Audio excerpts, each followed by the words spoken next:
In today's halacha, we're going to go into the Purim attire and the issur of doing melacha on Purim. It's brought down in the Ramah that one is to wear Shabbos clothing throughout the day of Purim, starting from the previous night.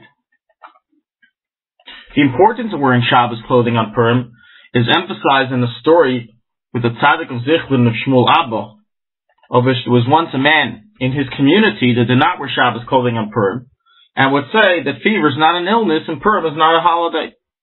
It occurred that year that he became extremely ill, to the point of near death, that he asked Reb Abba Zichlin, tzaddik of Zichlin, for a bracha, and he said, well, now you know that fever is an illness, and when you know that Purim is a holiday, then you'll get better.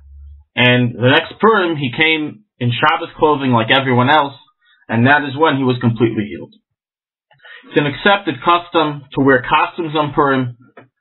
There are various laws related to wearing of costumes. It used to be that it was accepted to wear opposite gender costumes, as recorded in the Paiskim. However, many Paiskim challenge this custom, and practically the later Achreidim record that one should not do so, and some write one should be stringent even regarding children. If it remains recognizable that the person is still a man or a woman, and he merely wears a single clothing of the opposite gender, then there is greater room to be lenient. Regarding shatnez, although there is a leniency recorded in the Paiskim regarding wearing rabbinical shatnez on Purim, practically the Achreidim negate this custom, and one should be careful even regarding rabbinical shatnez.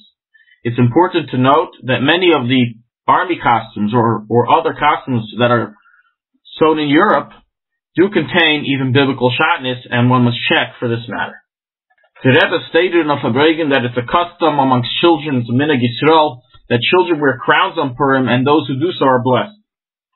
Children should not dress up like Haman or like any enemy of the Jewish people. This is a play on the ruling in Shulchan Aruch that one should not act in a brazen manner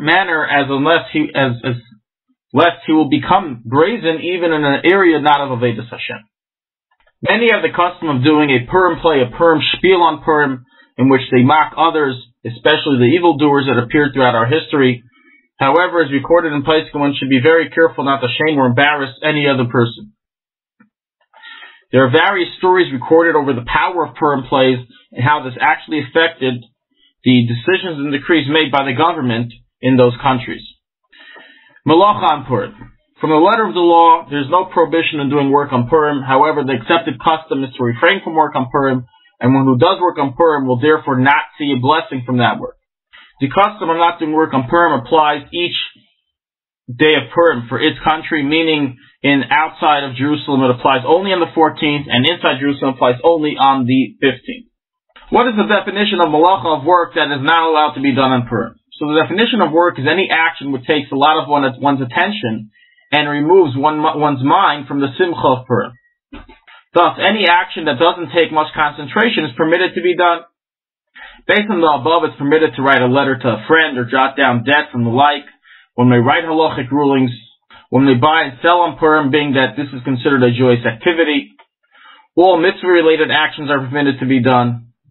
All Purim-related actions are permitted to be done. All forms of work may be done through a goy, and all forms of work may be done in order to prevent loss, just as is the law on Chol Hamoed. One may not cut nails on Purim.